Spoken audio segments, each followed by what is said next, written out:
When you start up a brand new save file of a brand new game, more often than not you're greeted with a monumental choice. A choice that will not only dramatically change how you experience the game, but also the amount of satisfaction you get from playing. That choice is, how difficult do you want your experience to be? Whether the game bullies you for choosing the easiest difficulty, or only grants you access to the most difficult setting after you've completed it on an easier one, or just straight up wants you to have the worst time imaginable, choosing the difficulty of a game can be a difficult decision in and of itself. You have to ask yourself, do I really care about unlocking that final achievement, or do I just want to play the game for the pure enjoyment of playing the game? If the game is too difficult, will I find it tedious and turn it off? If the game is too easy, will I find it boring and just give up? My wife, who had never touched a video game, It's good cake. My wife made it. My wife, who had never touched a video game before in her life, recently found a new love in Hogwarts Legacy. And of course, as she'd never played a video game before, I put her on the easiest difficulty. A couple of days in, she said to me, "It's impossible for me to die." Now, that wasn't a testament to her incredible skill as a new gamer, but more a testament to how easy the game actually was on the lowest difficulty. For me, I find enjoyment in putting games on the highest difficulty just for the fun of the extra challenge, but only if it provides an extra challenge. What I mean by this is some developers think that increasing the amount of health an enemy has and the amount of damage they can deal to you is enough to sate my craving for punishment. But it's not. It's stale and it's boring. I booted up God of War Ragnarok for the first time and launched it on the hardest difficulty, only to quickly discover the difficulty was entirely dependent on these two factors. Instead of it becoming a game of skill and being rewarded in some way for playing on the higher difficulty, I just found myself dying over and over and over again to the same boss. Not because the attack patterns were any different, but just purely because the fight went on way longer than it should have been due to the increase in enemy health. Take Outlast as an example of a game on the other side of the coin. Its insane mode, which I still haven't completed, is exactly as it sounds. Insane. You have to complete the game from start to finish in one try. You can't save the game, there are no checkpoints, and as soon as you die in the game, you get put back right to the start. On top of all of that, your resources are limited. You use batteries in the game to power up your night vision camcorder, and when you run out of power, the night vision dies. Now on normal difficulty, you can carry up to 10 batteries and can collect them along your journey, but insane mode limits your carry capacity to 2. So if you find a battery and already have 2, tough, you've got to leave it behind. There's no balance for either of these games and their hardest difficulty. It either gets stuck on the same boss repeating the fight over and over again until you begin to actually go insane, or make one tiny mistake right at the end and you get sent back to the very beginning, never to play the game again. All of this is a preamble just to say that Resident Evil 2 is one of my favourite games regarding difficulty, and if you've ever wanted to play it on hardcore mode but have been too put off to try, I'm here to tell you that it's a game that got difficulty right and you should give it a go. In this video I will be completing Resident Evil 2 up until the first boss fight, but do know that the entire campaign has been recorded in full, so if you do want to see the full supercut, then just let me know in the comments. Consider this your first spoiler warning for the first 3 to 4 hours of the game. After I complete the introduction, I'll give you another spoiler warning, and then that will be it. Before we jump in, I need to establish the 3 rules I enforced upon myself as I work my way through the game. Number 1, I'm calling no stone unturned, so every item and collectible needed to be collected and picked up, meaning that every room on the map needed to be turned from red to blue, and I'm not entirely sure I actually follow this correctly, as I still have achievements locked that require me to collect all the items, but I tried my best. Number 2, I'm calling no throwaways. Items could not be discarded to make room for other items. This meant that when I'd used a key item to its maximum potential and it gave me a red tick box indicating that I could discard it, I had to place it into a lockbox instead of throwing it on the ground. You'll see why this was a nightmare on hardcore mode soon enough. And number 3, hardcore mode. This is where I get to explain why RE2's hardcore mode is so good. Firstly, resources found in the world, like ammo and health, are limited, so conservation is key, as every bullet has weight and impact, and a stray might cost you your life. Secondly, enemies are stronger, so more ammo is spent on taking them down, meaning I needed to strategize and plan my routes and determine whether to actually kill a zombie or let it roam free in order to save my ammo for a later date. And thirdly, there are limits on how frequently you can save the game, causing you to sometimes go very long stints without saving at all, meaning every step needed to be planned and carefully processed. So, without further ado, welcome to SuperCut, the series where we take a Let's Play and condense it into one video. My name is Mr. SuperCut, and this is Resident Evil 2 Remake Hardcore.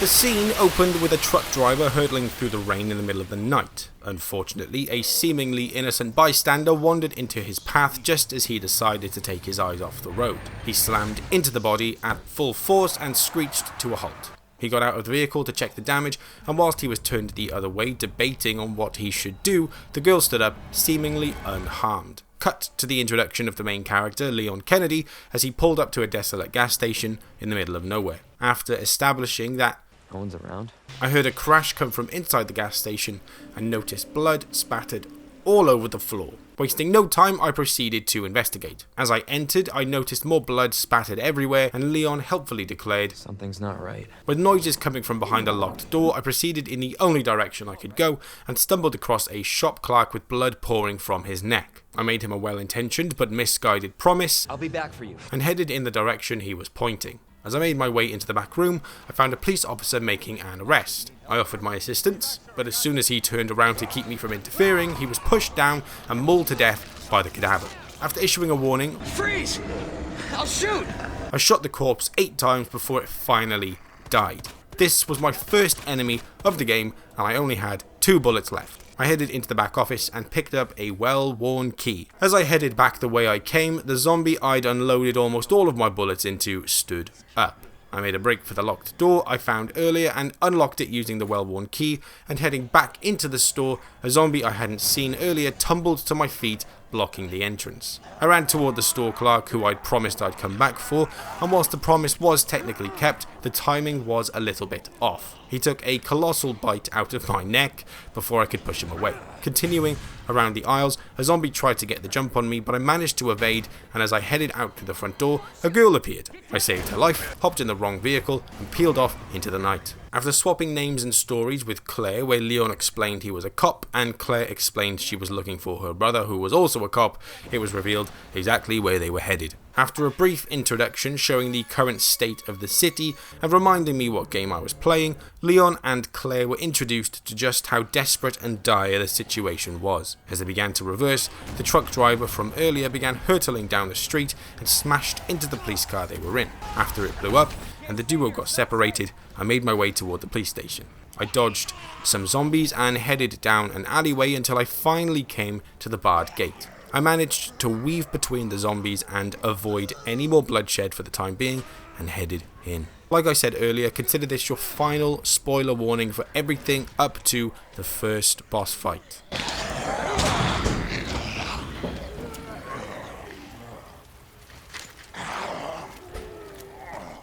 Upon entering, I immediately found that the place was deserted. I picked up some ink ribbons used for saving the game, deposited the used key, and logged into the nearby computer. Reviewing the live CCTV feed, I saw a police officer saying that he had found a way out, which was mildly frustrating as I literally just walked in.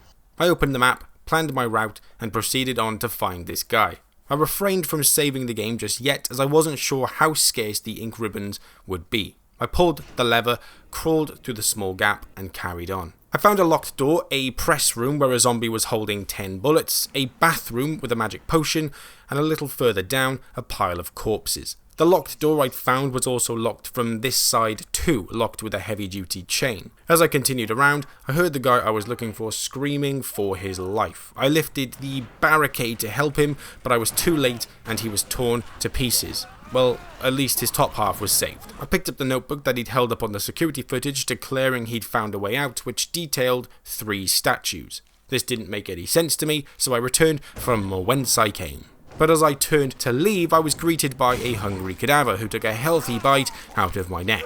As I left, another lurched through the window, and as I quickly carried on, a few more broke free from somewhere and surrounded me. I quickly ducked into the press room where they followed, but was able to give them the old 1-2 and headed back out the way I came. As I struggled through the barricade, a zombie grabbed my leg, and I thought that it must be the end, when another cop showed up, pulled me to safety, and splattered the zombie's brains all over the wall. He introduced himself as Marvin and offered me a slippery hand. I changed into my uniform whilst Marvin explained that the officer I met earlier thought there was a secret passageway out of the police station underneath a giant statue. We argued back and forth about whether or not I should attempt to save Marvin as he had been bitten, and then he handed me a combat knife and I stumbled away to save the game for the first time.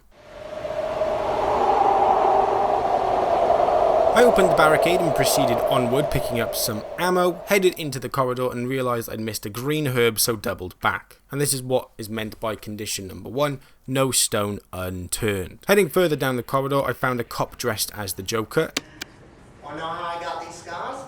a locked door and a busted window. As I carried on further, a zombie appeared at another window, which caved in about as quickly as a fat kid in a sweet shop. I entered into the operations room, cleared it out of items, and then jumped through a small broken window. Speaking of fat kids in sweet shops, I found a zombie trying to get access to a vending machine before turning his attention to me. I quickly moved into the safety deposit room and began opening the lockers that I could. I picked up a roll of film and some ammo and sprayed myself with the magic spray just as the fat cop was coming in for a hug. As I finished him off, another cop broke through the door and came at me with rapid speed. I took him out using my knife and gun and carried on. I wandered into the West office where I picked up some useful items and found a safe I couldn't crack along with a little puzzle left for me by my new comrades. I needed to find the code to both locks on my desk by working out the names of my new colleagues. This was simple enough, but in doing so I disturbed one of my zombified colleagues and so quickly made a break for it, picked up a gun attachment which increased the clip capacity and then blasted the zombie's head open.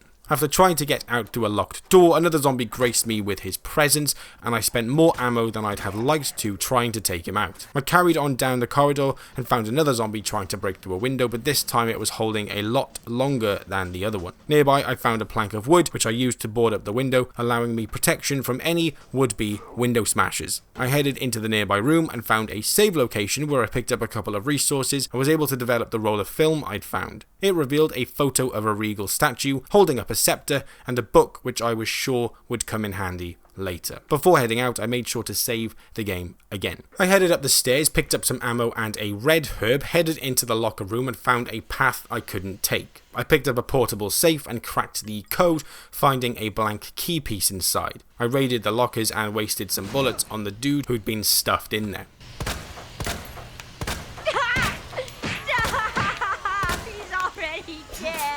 I headed back out, up the stairs and tried to sneak past another zombie, but instead lost my knife. I unloaded some bullets, found some more, found a locked locker and a key in the shape of a spade. I continued onward and was startled by something crawling along the outside of the building.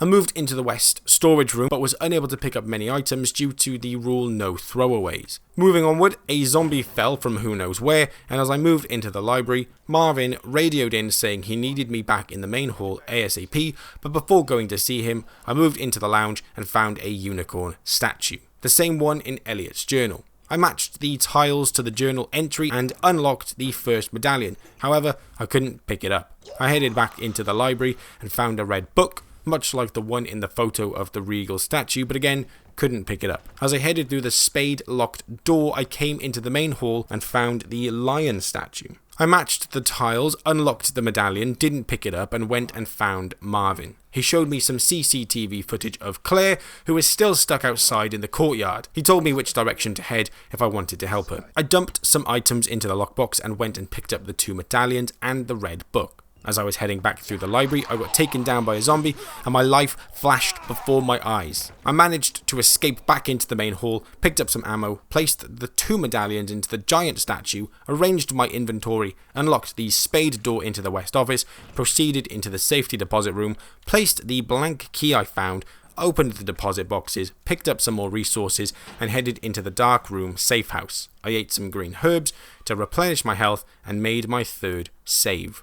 After that, I headed back through the West office and into the main hall, up the stairs and into the East side waiting room. I picked up a plant and used the spade key for the final time, giving me the red tick, showing that this item could be discarded as I wouldn't need it for anything else. But obviously I wasn't able to discard it.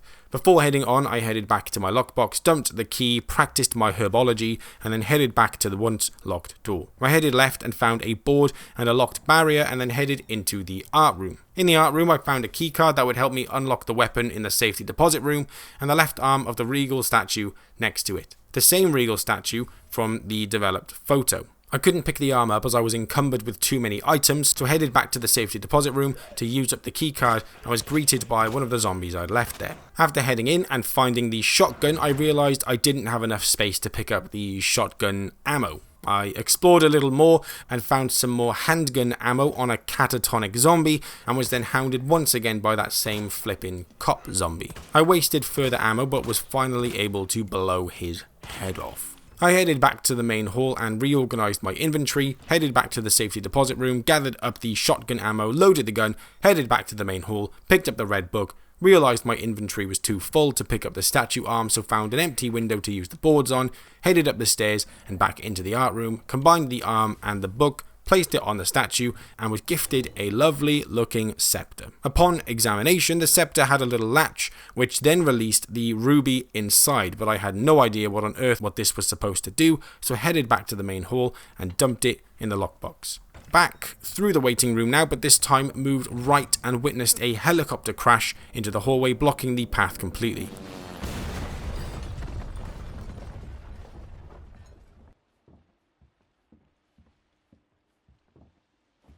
I headed outside and was greeted by my old pal Claire as the helicopter ignited and began burning the corpse inside. After a rather awkward exchange between the unlikely duo, I'm guessing you don't have a key in one of those fancy pockets? Unfortunately, no. But how are you doing? You know, just surviving. That's good. the helicopter blew up and the alarm began to ring, bringing all the local wildlife toward our location. I told Claire to scram and then tried to radio Marvin on the radio, obviously, but couldn't get through. I picked up a set of bolt cutters, ammo and a board and cut my way through the door back into the building to a familiar area. I was now able to get into the east office by snipping the heavy chain. In the office, I quickly boarded up one of the windows just before a zombie broke the glass and attempted to get through. There were a lot of items in this room which I couldn't pick up due to having no inventory space at all. I wasted a significant amount of bullies, consistently missing the two zombies that were patrolling the area, but eventually took them down and then had a quick look around to see what items I couldn't pick up. I removed the barricade to the door and found a large zombie ploughing his head into a wall, and with a single shot from the shotgun, I was able to blow his head clean off, saving him from himself. I headed into the press room and blasted some zombies with my shotgun in order to decrease my inventory, picked up the fuse from the east office and used it on the barricade that Marvin had earlier saved me from. I dumped some stuff, headed back to the east office and gathered the items I'd missed, including a valve handle which I was sure would come in handy and was confident I knew where to use it. I did some more resource management and then eventually began heading down the west corridor where I was ambushed by a couple of zombies that had broken in through an open window. I got bit, used my magic potion, and then got bit again, so needed to head back before going any further to ensure I didn't die, as it had now been quite a while since I'd last saved the game. Back in the main hall, I took out the red and green Herbie concoction, headed back to the east office to pick up a flashbang I'd missed, headed back toward the west corridor, used all my shotgun ammo on a lollipop man, wasted a ton of ammo putting down the lady zombie, and then headed into the operations room where I could now unlock the chained door leading into a side room. I picked up a detonator with no batteries in it and found the combination to the locked locker in the locker room. I picked up the rest of the stuff and headed up the stairs to unlock the locked locker and found some shotgun shells I couldn't pick up. However, I was now in the place I needed to be to use the valve I found in the east office, so placed it, turned off the steam leak, and then was able to pick up the shotgun shells. I decided to proceed through the shower room, finding some more gunpowder and ammo, and proceeded down the corridor where I was greeted by a demonic-looking Lickitung. I took a detour into the nearby Star office and found a battery which powered up my detonator, among several other items which I couldn't pick up as I didn't have the room for them. I also found a note which contained the safe combination for the safe in the West office. I went over to the PC and tried to unlock the nearby door to gain access to another weapon, but it said I was missing a USB stick, and so I eventually headed back out and braved whatever monstrosity was waiting on the other side of the door. I moved painfully slowly in order to not be hurt by the weird looking creature, but as I turned the corner I saw it crawling down from the wall directly into my path. I had no other choice but to make a break for it and managed to just about evade its salad finger-like claws. I unlocked the door at the end of the hallway and found myself face to face with the unicorn I'd seen earlier. I headed through the library and checked on Marvin, who was still alive. I headed into the West office, unlocked the safe, and found one of the greatest items in the game, a hip pouch. This gave me 2 additional inventory slots. I headed into the main hall, shoveled my inventory, and then decided to save the game. The time had finally come to blow a hole in the attic space and pick up the 3rd and final medallion. I planted the explosive and cleared the area when I was greeted by a ghastly screech and noticed that the zombie that had been hanging from the ceiling had now decided to fall down. I punched in the combination, picked up the medallion, shot the approaching zombie, only to be slashed by a licker that had appeared out of nowhere. I healed up and attempted to quickly move the fallen wardrobe, only to be struck again by the licker. In one last desperate attempt of evasion, I ran the other way, but alas, it was all in vain. He struck me down, and that was the end of Leon Kennedy. Of course, until I reloaded the game and made the same attempt. This time I planted the explosive and then watched the bookcase fall over. I grabbed the medallion, thought I'd sneaked past the licker but emphatically did not, shoved a flash grenade into a zombie's mouth, attempted to break for it but was again slashed to ribbons. The licker then proceeded to climb on top of me, but I stuck a grenade into its mouth in an attempt to blind it, which in hindsight was ridiculous because they are already blind. I headed back to the bookcase to attempt to move it when the licker and the zombie moved on in perfect unison, and again I died. For my 3rd attempt, I decided to shoot the zombie that was hanging from the ceiling to try and stop it from getting back up after it fell, but something magical happened instead. As the zombie fell down and the bomb went off, I realised that the bookshelf didn't fall over. This meant after grabbing the medallion I could just leg it through the open doorway and I was home free, but not before getting struck by the licker. I headed back into the library and down the ladder, where 3 zombies tried to nibble on my toes like it was an Asian nail salon, so I climbed back up and went the long way round. Back in the main hall, I placed the final medallion into the slot and thus opened up my way out of this hellhole. Leon tried to get Marvin out through the secret entrance, but Marvin wasn't having any of it, threatening to kill Leon if he didn't save himself. You're gonna shoot me if I shoot myself? That doesn't make any sense! I headed through and then realised that the door shut behind me, effectively locking me into this new area. I headed down the nearby elevator, down the nearby stairs, and found a hand grenade on the bottom floor next to a locked glass case holding a weapon upgrade. I headed the only way I could and saw a creepy figure hurtling along the walkway above me. I came to a clearing and attempted to move the fallen cabinet, but as I did, a horrifying monster dropped down in front of me and slammed me through the metal grate, and thus began my very first boss fight. I quickly worked my way around the small map, picking up all the items like herbs and ammo, and whilst evading the beast's heavy-handed swings. After healing up and getting cornered, I attempted a shot into the giant eyeball on his shoulder, but he grabbed me and my only course of action was to stab it straight in the pupil.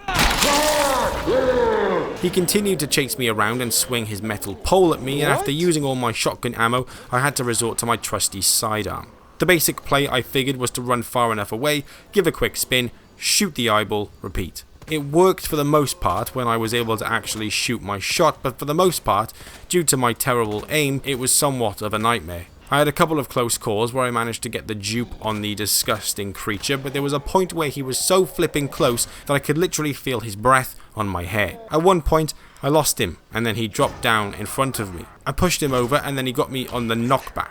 I continued to lay into him until I was down to a couple of bullets. After I'd used them all up, the only things I had left were flash grenades and hand grenades. I tossed one and didn't stick around long enough to find out if it hit him or not, and then in one final desperate attempt, I launched the second one, and in the last second, the game decided I'd had enough and I was saved by the cutscene. and I was saved by the cutscene. The monster tumbled over the edge with a serious case of pink eye, and then a ladder dropped down, allowing me to climb up and continue on my quest to escape this place. I followed the path around and came to another safe area where I was able to save the game. This did, however, come at a cost, as I'd used up all of my ammo in the boss fight, so the next area I was heading into, I was going in with barely any resources. However, finally, I was able to save the game. Like I said at the beginning, this video was only going to be covering the game up until the first boss, so if you would like to see more of RE2, then please let me know down below. If you made it to this point, then please consider liking and subscribing, as we're still on our way to our first 1,000 subscribers. Thank you very much for watching. I hope you enjoyed the video, and I'll catch you in the next one. Bye bye.